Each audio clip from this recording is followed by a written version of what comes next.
Salut les dinos et joyeux Noël. Bienvenue dans cet épisode spécial de Noël. Ouais, Noël, tout ça.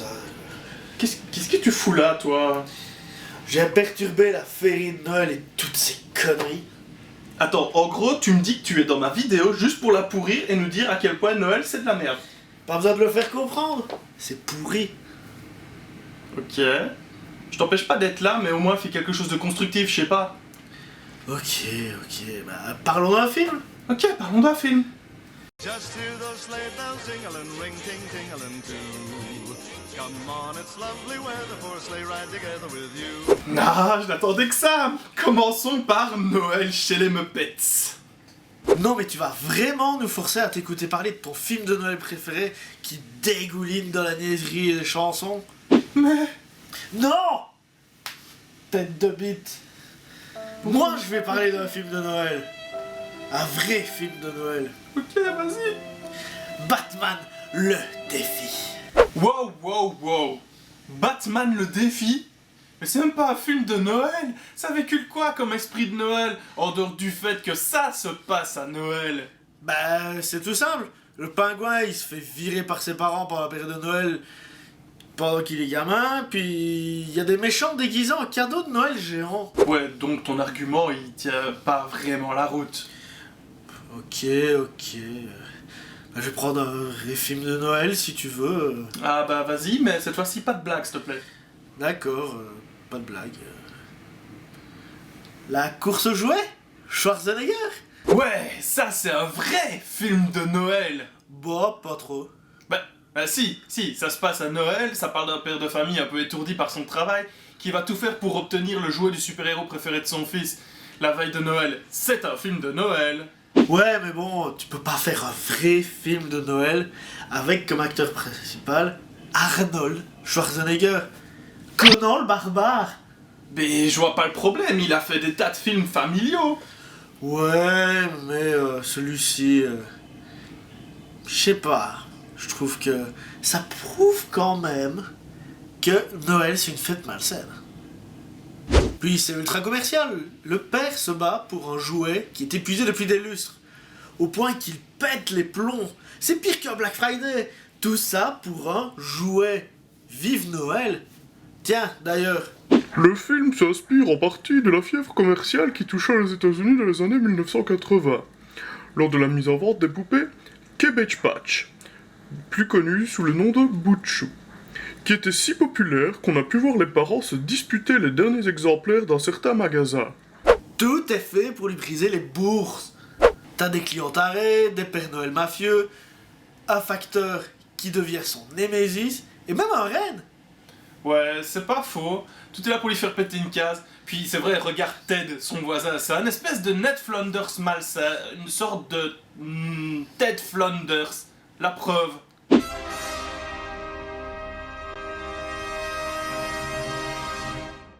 Et puis regarde le courir.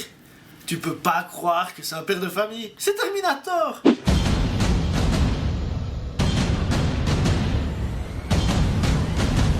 Oui, ça veut tout dire. Cette parade Wintertainment. C'est ultra commercial. Bon, j'avoue, la scène finale où Schwarzy devient un jouet vivant, c'est super classe. Puis au final, le gamin, il veut même pas le jouet. Bah forcément, il l'a en vrai. Ouais, donc en gros, il se casse le cul, il se fait agresser, arrêter, il se fait frapper, tout ça pour un jouet que le gamin il veut même pas. Mais Jimmy, je croyais que tu rêvais de ce jouet depuis très longtemps. Mais maintenant, qu'est-ce que j'en ai à faire? J'ai le vrai Turboman, c'est encore mieux. Bah oui, ok, d'accord, tes arguments sont valides, mais tu passes à côté du principal. Qui est? Bah au départ, il joue de sa notoriété, il est très imbu de sa personne, mais au fur et à mesure du film, il apprend l'humilité et il se rend compte de ce qu'il risque de perdre à cause de son attitude. Puis au final, il est récompensé pour toutes ses mésaventures en pouvant porter le costume de Turboman et devenir l'incarnation du héros de son fils. C'est une métaphore, quoi. Métaphore parce qu'il est musclé. Bon, à moi. Gremlins. qui parle de Billy, un jeune garçon qui reçoit un cadeau de la part de son père, un inventeur raté, un mogwai. Une petite créature qui répond à seulement 3 règles. Ne pas l'exposer à la lumière du soleil, ne pas le nourrir après minuit et ne pas le mouiller ou lui donner à boire. Quand on y pense, minuit, c'est pas très explicite. Au fond, il aurait fallu une vraie tranche horaire. Entre minuit et 6 heures, du jeudi au dimanche, les jours fériés compris. Oui. Mais même au-delà de ça, ton film, c'est un film d'horreur. Film d'horreur pour la famille, d'accord, mais ça reste un film d'horreur quand même. Ouais, c'est pas faux. Enfin, c'est vrai que moi j'ai toujours vu de cette façon-là, mais bon, le scénario a été quand même remanié 8 fois afin d'en faire ce qu'on en a fait maintenant. D'ailleurs, à ce niveau, petite info. Un gremlin, c'est une créature imaginaire, farceuse de la taille d'un lutin avec une prédilection pour la mécanique. Le gremlin émane d'une légende de l'aéronautique militaire née en Grande-Bretagne, durant la Seconde Guerre mondiale d'ailleurs, et servant à justifier les incidents dont étaient victimes les pilotes de chasse de la Royal Air Force. Il était accusé de détériorer les voitures, de casser les moteurs, etc. Dans l'imaginaire de l'époque, le gremlin c'est farceur mais aussi protecteur. Les pannes dont il est accusé ne sont jamais mortelles. Il est réputé pour s'attacher à un pilote ou à un avion particulier qu'il prend comme victime de ses farces répétées, mais veille cependant à sa pérennité. Oh, c'est un beau mot, pérennité. On a même Deagle, c'est une représentation d'Ebenezer Scrooge, c'est une vieille riche propriétaire qui vit avec ses chats et qui refuse d'aider ses locataires quitte à les jeter dehors sous n'importe quel prétexte. J'ai peur qu'aucun de nous ne soit payé avant 2 semaines et si vous pouviez dire à Monsieur Corben de nous laisser un peu de temps pour rembourser... Madame Harris, la banque et moi, nous avons le même but dans la vie. Nous sommes là pour gagner de l'argent et non pour entretenir une bande de petits parasites. Madame Deagle, c'est Noël! Eh bien maintenant, vous savez ce qu'il faut demander au Père Noël. Ce n'est pas pour tenir avec cette vieille pie, mais n'empêche, balancer « Mais c'est Noël !» c'est l'argument le plus ridicule qu'on puisse avoir. Ok, mais il y a des belles choses aussi, c'est un peu comme ce père qui va dans une vieille boutique flippante à Chinatown, trouver un vieux chinois pour lui acheter un mogwai. Ouais. Trouve pas, n'empêche, que le chinois il ressemble à l'oncle Ben. Ah si. Avec Mogwai arrive beaucoup de responsabilités. Ouais, mais il y a Gizmo, il est tellement mignon, c'est un joli cadeau de Noël. Puis de toute façon, tu devrais bien l'aimer ce film, il y a quelqu'un comme toi dedans. Quoi? J'aime pas ça, c'est tout. Bon, mais qu'est-ce qu'il y a que tu n'aimes pas? On se marre bien, la Noël. Ça alors? Dis que tu détestes Mardi Gras ou la fête nationale, tout le monde s'en fout, mais dis que tu détestes Noël et tout le monde te fait sentir que t'es une espèce de lépreux. Bah, elle a des bonnes raisons de détester Noël. Son père est mort la veille de Noël. Bon, ok, c'est des circonstances un peu ridicules, c'est même digne de Darwin Award, mais bon, je vous spoil pas. Mais ne faites pas ça chez vous. Ouais, mais c'est une satire de Noël à tous les niveaux, car on fait la fête, on mange et on boit beaucoup. Les mogwai, c'est une sorte de représentation d'une conscience des fêtes. Ne pas boire et ne pas manger après minuit, ce qui est mauvais pour la santé, et ils sont sensibles à la lumière, un peu comme nous une fois qu'on a la gueule de bois. Malgré que c'est un film de saison, qui démonte les idées préconçues de Noël, des gremlins exhibitionnistes, alcooliques, qui détruisent tout sur leur passage, il incarne également les valeurs traditionnelles de Noël. La famille, l'amour, le bonheur de se retrouver ensemble et d'échanger des cadeaux. C'est pas par rapport à Noël, mais je tiens quand même à souligner un point. Je t'écoute. Bah, regarde.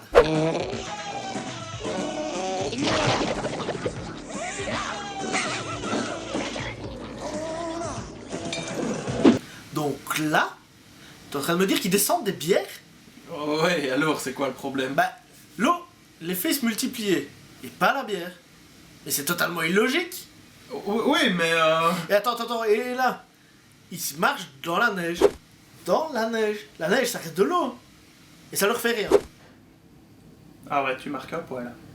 Bon, ok, on parle de films, tout ça, et ça mène à quoi? C'est-à-dire?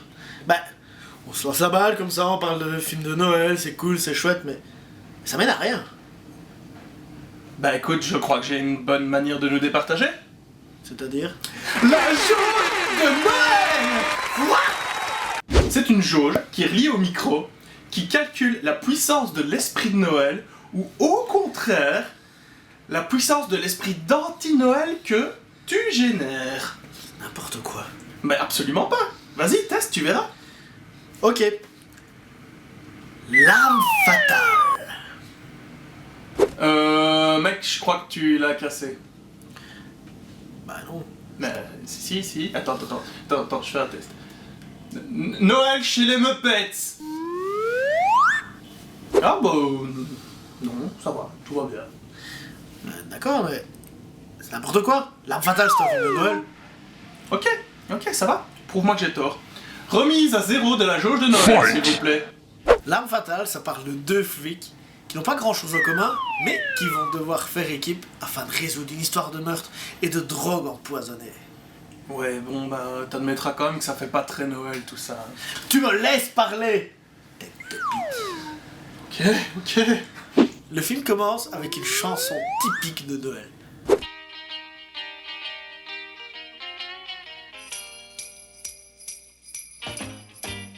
Jingle bell, jingle bell rock.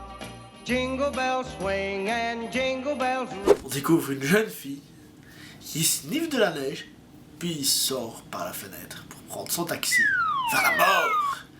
Du coup, Roger Murtaugh va enquêter sur ce décès particulier avec son nouveau coéquipier, qui va lui mener la vie dure. Roger, je te présente ton associé. J'ai passé l'âge de ces conneries. Ok, mais t'admettras que c'est pas très esprit de Noël de mettre quelqu'un par terre. On apprend assez vite la situation de nos deux compères. Roger, fraîchement quinquagénaire, heureux de son travail avec une belle famille, tandis que Martin, récemment veuf, pousse le frisson du danger, mettant sa vie en jeu plus d'une fois et se baignant dans la dépression et l'alcool. Y a pas à dire, dans ce genre de situation, ça a tendance à sentir le sapin. T'as trouvé de mieux. Ah oui, je suis cinglé. Ouais, je te trouve bien cinglé, c'est ça. Ouais. Vous voulez que je fasse le cinglé? Cette période de Noël reste un sous-texte bien dissimulé dans l'ensemble du film. Le contraste évident entre la famille modèle de l'Américain moyen, se plongeant dans l'effervescence et les plaisirs d'hiver, et du dépressif, proche du suicide, à une époque où tout rappelle l'esprit du vivre ensemble. Si on prend ce film dans le prisme des histoires de Noël, Riggs, c'est le personnage en déroute, détaché de la réalité. Murtaugh est alors, par la structure de l'histoire, son ange de Noël. Le gars qui va chercher à remettre Martin sur le droit chemin. Tout ça de manière inconsciente. À vrai dire, c'est vrai que je l'avais jamais vu comme ça, mais en fait, ça se tient. Bah alors après, t'as l'avancée de l'intrigue, t'as des cascades, Grabuge, le pan-pan, tu vois. Bah notre duo va se retrouver soudés, grandissant par la même occasion et revoyant leur façon de voir le monde. Ouais, ok, mais pour faire une comparaison, pour beaucoup de personnes d'ailleurs, ça reste un film vachement plus Noël. T'as McClane, course contre la montre, la veille de Noël, etc., les méchants, tout, Popo, Hans Gruber. Ouais, d'accord, t'as plein de références de Noël, tout ça, des t-shirts, tout ce genre de trucs, mais ce n'est qu'un enrobage en comparaison de notre film. Bah, certes, ça n'explose pas à la figure comme un classique de Dickens, mais L'arme fatale, c'est concrètement l'histoire d'un homme seul et dépressif, retrouvant goût à la vie, et avec un sentiment d'appartenance à une famille. Le film se clôture même sur un tableau de Noël. Martin devant la demeure de Roger, naturellement devenu l'invité du repas de fête. Ouais, donc au final, t'as quand même réussi à me convaincre qu'un de mes films préférés, d'action en plus, était bien un film de Noël. En plus... La fin initiale de L'arme fatale prévoyait que Roger Murtaugh, le personnage joué par Danny Glover, prenait sa retraite. Pour de vrai! Autant dire que cette option, au final, a été mise de côté par Richard Donner, qui aurait carrément mis à mal de nouveaux épisodes de la saga. Et puis c'est devenu l'un des gags les plus récurrents de celle-ci, car on voit, à chaque film, l'inspecteur Murtaugh retarder l'échéance de sa mise en retraite. De mon côté, je vais un peu parler de toi en fait. Quoi? Mais j'ai jamais fait de film, moi. Hey, calme-toi, on va parler du Grinch. T'es con, tête de bite. Ça nous raconte l'histoire du monde merveilleux des choux, petit être vivant dans un flocon de neige et adorant Noël, et d'un croque-mitaine au poil vert qui vit depuis des années dans une grotte parce qu'il déteste Noël. Je l'aime bien, lui. En plus, c'est chouette, c'est Jim Carrey qui prête son visage au Grinch, Et qui mieux que lui pouvait prêter ses mimiques et ses expressions faciales à un personnage pareil?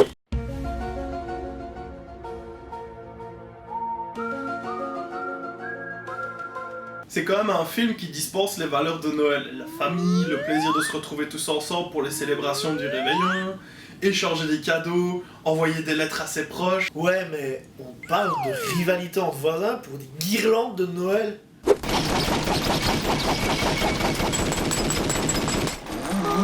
Oh, hé, Betty ma chérie. Eh ben...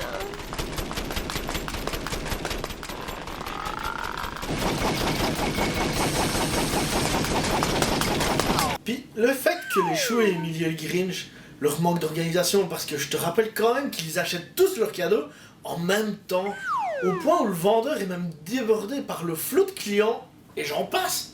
Ouais mais c'est vrai, quand il pense ce film c'est un vrai cadeau de Noël. Non, écoute-moi, c'est quand même un des rares films où tu peux toujours voir Taylor Momsen quand elle était encore toute mignonne. I'm alive, never was a girl with a wicked mind, but everything looks better. Ouais, vous voyez où je veux en viendre? Bah... elle est toujours mignonne, quoi. Par contre, ta jauge, là, elle est pas très objective, hein. Ouais, c'est quand même un film positif, car c'est l'amour d'une seule petite fille et l'absence de tristesse des choux après qu'il leur ait volé tous les cadeaux qui fera se rendre compte au Grinch que Noël c'est pas forcément une mauvaise chose et que c'est pas seulement les cadeaux et les festivités. Je te demande pour tes bourreaux. Si Noël n'a pas...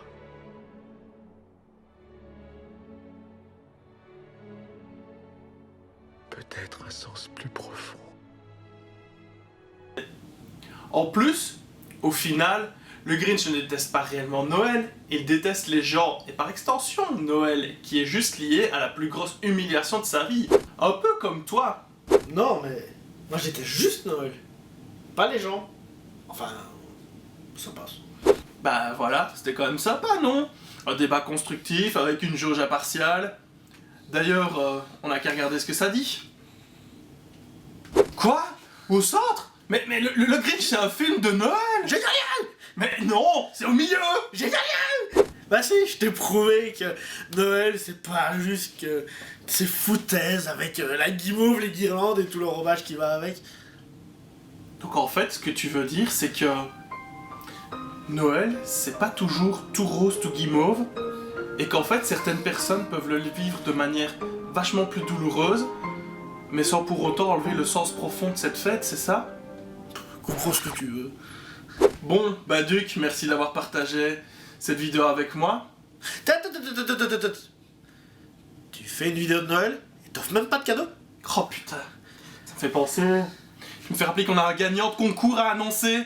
Bon, bah le gagnant, il devrait s'afficher juste là en bas et il m'envoie un petit message sur la page Facebook de Mr. Dinoboy pour qu'il puisse recevoir son prix. Autre chose. Quoi? Tu Encore? ne fais pas de mention honorable cette fois-ci. Non, on n'a pas le temps. Mention honorable. Et je veux les faire. Bon, ok, bah ça va, vas-y, je te fais l'honneur de pouvoir les parcourir brièvement. Bah alors, je vous recommande chaleureusement le film d'animation Netflix, Klaus, qui est une sorte d'origin story du Père Noël, du mythe, sans tout ce déballage de guirlandes et d'autres conneries. Ensuite, en comics, Klaus. Quoi? Attends, c'est la même chose? Non, c'est pas le même. Déjà, c'est pas la version de Netflix. C'est un comics de chez Boom Studio, sorti chez nous, chez Glénat, et qui est scénarisé par le Grant Morrison, et dessiné par Dan Mora, créant le mythe de Santa Claus d'une manière un peu plus super-héros. Ouais, donc en gros, c'est comme le film Netflix, mais avec des super pouvoirs, quoi. Non, tocard, tu le lis et tu te tais. Et la dernière mention honorable est la série TV Happy. Série adaptée d'un comics de Grant Morrison, oui encore, qui retrace les aventures d'un ancien flic cherchant sa fille kidnappée par un Père Noël malsain. Et pour cela, il sera aidé par Happy, le cheval ailé, l'ami imaginaire de celle-ci. Maintenant, tu peux dire au revoir. Eh bien, merci d'avoir regardé cette vidéo jusqu'au bout, malgré la présence d'un intrus plutôt indésirable, et puis... bon, c'est pas tout ça, mais j'ai un très long galère de film. Quoi? Jingle bell, jingle bell, jingle bell rock. Jingle bells swing and jingle bells ring. Snowing and blowing up bushels of fun. Now the jingle hop has